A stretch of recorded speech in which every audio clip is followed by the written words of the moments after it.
प्यारे श्रोताओं नमस्कार। मैं हूं आपकी होस्ट मीता गुप्ता। ज्ञानवापी चैनल में आपका स्वागत है और आप सुन रहे हैं पॉडकास्ट अद्भुत चरित्र।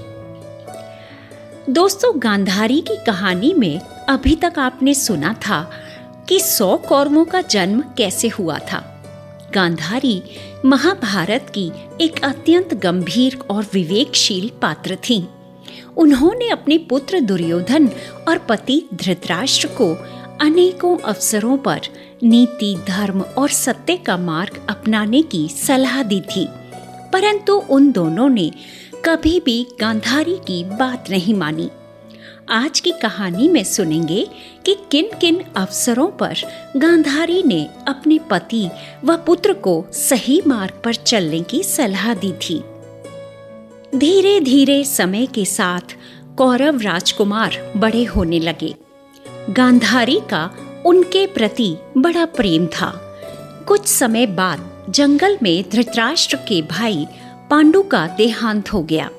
उनकी विधवा कुंती अपने 5 बेटों युधिष्ठिर, भीम, अर्जुन, नकुल व सहदेव को लेकर राजभवन में वापस आ गई। तब गांधारी ने कुंती का बहुत स्वागत किया और कहा, बहन कुंती, इसे अपना ही घर समझो।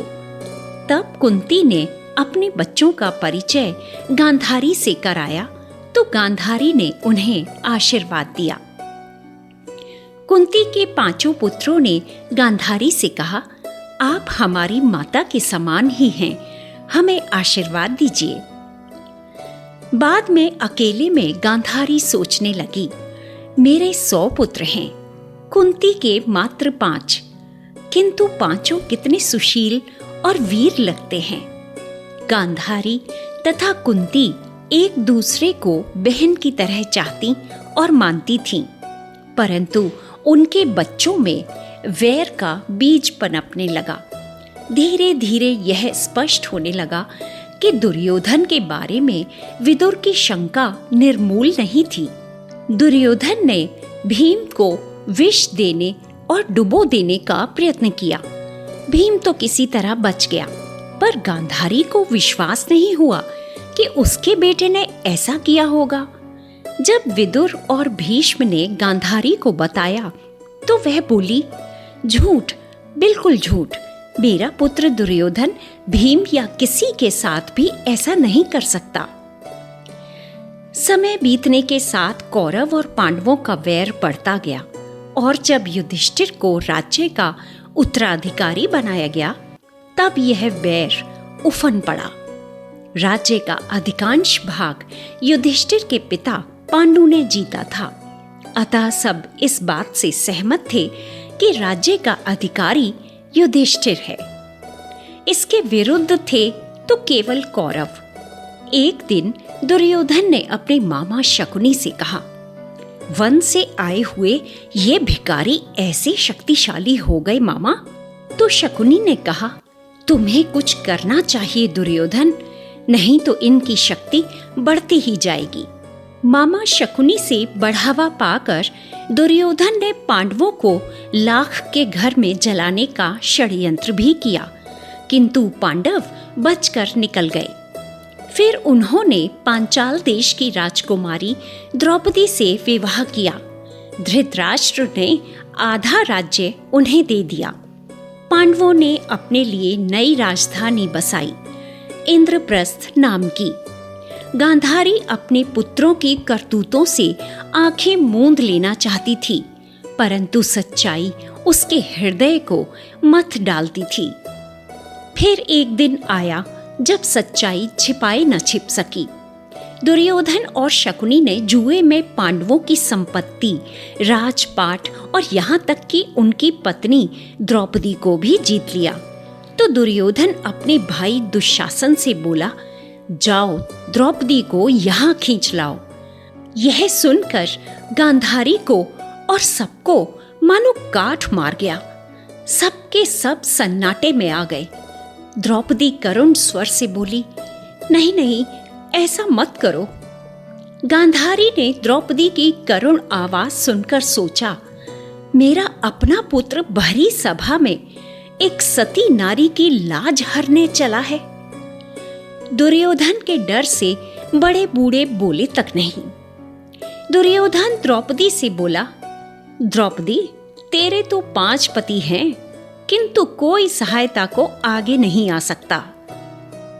पांडव ये सुनकर लज्जा से पानी पानी हो गए। उसी समय सियार और चील कौवे आदि पक्षी रोने लगे। सब लोग भय से पीले पड़ गए। ये आवाजें सुनकर गांधारी समझ गई कि ये सर्वनाश के लक्षण हैं। वहां बैठे गुरुजन आने वाली आपत्ति को टालने के लिए मंत्र का जाप करने लगे।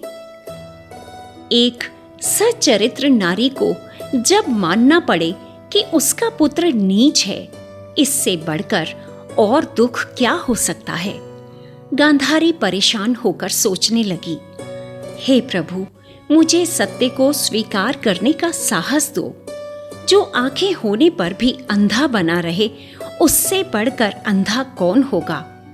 पुत्र के स्नेह ने मुझे अंधा कर दिया था, अब जाकर मेरी आंखें खुली हैं। मेरे पुत्र में नीचता कूट कूट कर भरी है।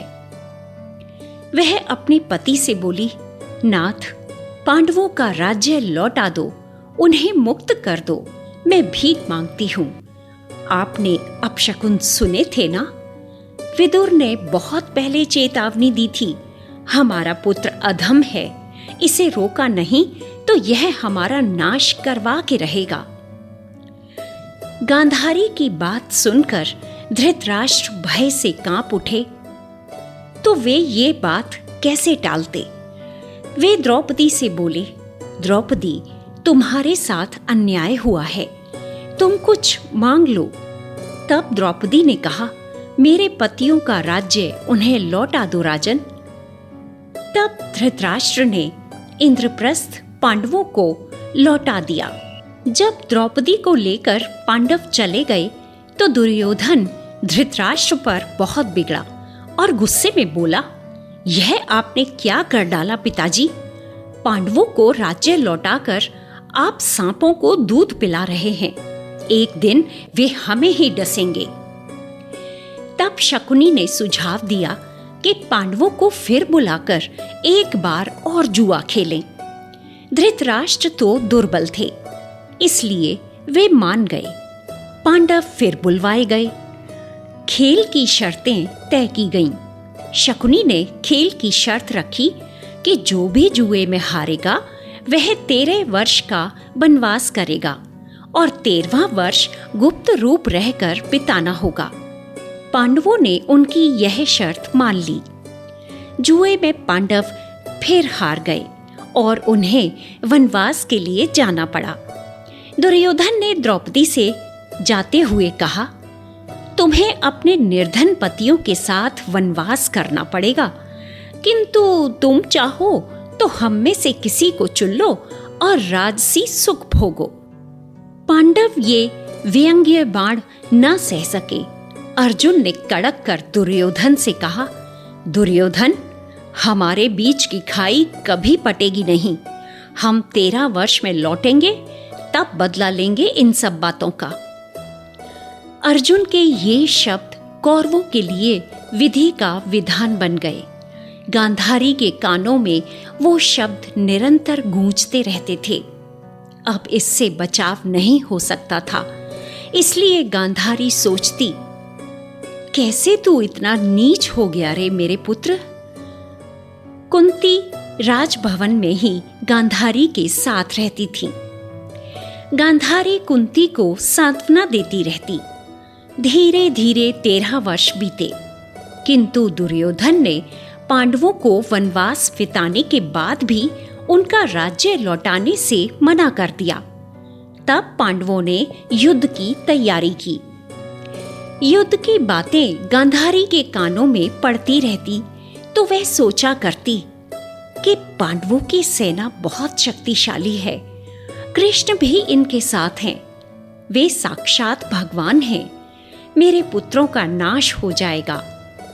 धृतराष्ट्र और गांधारी ने दुर्योधन को बहुत समझाया, परंतु दुर्योधन ने किसी की नहीं सुनी। धृतराष्ट्र फिर बोले, पुत्र, कृष्ण उनके पक्ष में है। विजय किसकी होगी इसमें तनिक भी संदेह नहीं है। तुम कृष्ण की शरण में जाओ। तो दुर्योधन ने कहा, पिताजी, भगवान का वह अवतार अगर सारे संसार को नष्ट कर दे तो भी मैं उसकी शरण में नहीं जाऊंगा। यह सुनकर गांधारी का तो क्रोध फूट पड़ा। वह दुर्योधन को बुरा भला कहने लगी, नीच, दुष्ट, तेरे हृदय में द्वेष ही द्वेष भरा है। जिस दिन भीम तुझे मारेगा उस दिन तुझे पिता के शब्द याद आएंगे। कृष्ण ने भी दुर्योधन को बहुत समझाया। कृष्ण बोले, मान जाओ दुर्योधन, नहीं तो संसार कहेगा कि तुमने अपने ही कुल का नाश कर दिया। पांडवों को उनका राज्य लौटा दो। दुर्योधन भी क्रोधित होकर बोला, कृष्ण, तुम सदा पांडवों की ही बढ़ाई करते हो, मेरे पक्ष में तो कभी एक शब्द भी नहीं बोले तुम। तब गांधारी दुर्योधन को समझाने लगी, पुत्र, सुख से जीवन बिताने के लिए आधा राज्य कम है क्या? युद्ध से किसी का हित नहीं होगा। परंतु दुर्योधन नहीं माना। दोस्तों, इस एपिसोड में यहीं तक। अब अगले एपिसोड में हम सुनेंगे कि युद्ध के दौरान और बाद में गांधारी को और क्या क्या झेलना पड़ा। तो प्लीज ज्ञानवापी चैनल को सब्सक्राइब, लाइक और शेयर करें। मिलते हैं अगले एपिसोड में। तब तक के लिए नमस्कार और पॉडकास्ट सुनने के लिए धन्यवाद।